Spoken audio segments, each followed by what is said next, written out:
Hello everybody, it's TechTipsta here, and this week I had to put everything on hold because the HTC Vive has arrived. I was lucky enough to get my Vive delivered here in Australia on the 7th of April, and I thought I'd share some of my first thoughts and opinions on the experience, along with a few videos to showcase my joys and pains over the last few days.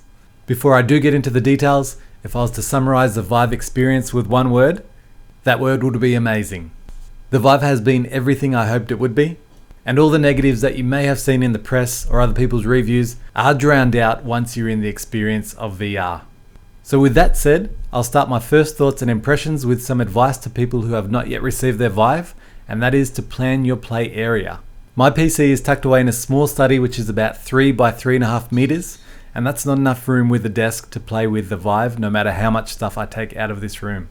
So what I did was move out into the living room and set up my computer next to the TV, giving me about a 1.5 by 4 or 5 meter long play space.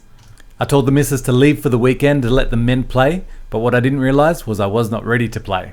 The first issue I had was thinking I could mount the lighthouses somewhere on top of a shelf or a tripod. This didn't really work, so I went out and purchased 2 lighting stands from a camera shop. These cost me about $40 each and gave me nice high 2 meter plus mounting spots for each box. With that sorted, I thought I was ready to go, but then I found out I only had one HDMI output on my 980 Ti, and the DVI to HDMI converter I was expecting to use would not give me a display upon booting into Windows. With all the shops closed, it was a long night until I was able to pick up a HDMI to DisplayPort adapter, freeing up the HDMI for the Vive headset. So now we were finally gaming. The Steam VR tutorials are great and guide you through the process beautifully. And even though they are only tutorials, I did feel the immersion as soon as I put that headset on. Speaking of the headset, it does fit pretty well, but there could be some improvements. The cables that come in and up over the rear of your head into the headset are fine when they're laying flat against your head, but occasionally when you're gaming and moving around, these things can start to twist, which does become a bit uncomfortable.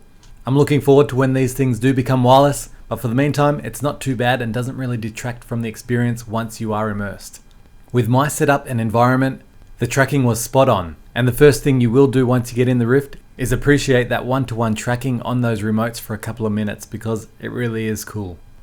The screen door effect is there, but I did not even notice it until about half an hour in after my excitement levels had dropped and I was really thinking about what was happening rather than just enjoying the experience. When you do come out of the headset, you do realize how high res real life is, so I am looking forward to some higher res screens on the next version. Now, one other thing that you may have heard of, and what I think is the most important aspect of the experience, is the sweet spot of the lenses. When you have text and objects in this sweet spot, everything is easy to read and see, and life is good. As soon as things go outside the sweet spot or you're looking in your peripheral vision, you get that blurriness on text and images. This leads to that unnaturalness of moving your head to see things rather than just simply shifting your eye gaze. You do adjust for it though, but I would rate a larger sweet spot as my number one thing I would want on version 2, even ahead of a higher resolution screen. It really was that important for me. Another big positive was that I did not get any eye strain like I did on the DK2 back in the day. I'm not sure if this is due to the frame rate, the lenses, or the higher resolution, but it definitely is a pleasure to use and I didn't come out feeling tired, cross-eyed, or anything weird like that. So how about the games? I think my favorite game so far has been Budget Cuts. Probably because it got me moving, ducking and hiding more than anything else so far.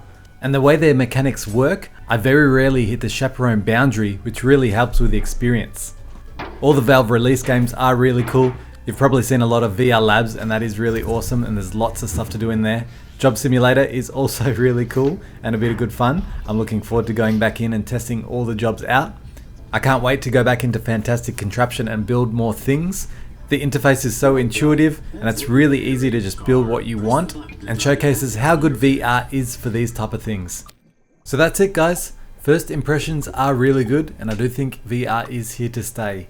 I'm really looking forward to what the Rift will bring to the table. So if you do want to hear about my thoughts when I do get one, make sure you do hit that subscribe button. Leave me a thumbs up if you did like the vid. Leave me a comment if you didn't like it. And that's it. We're done here and I'll see you guys next time.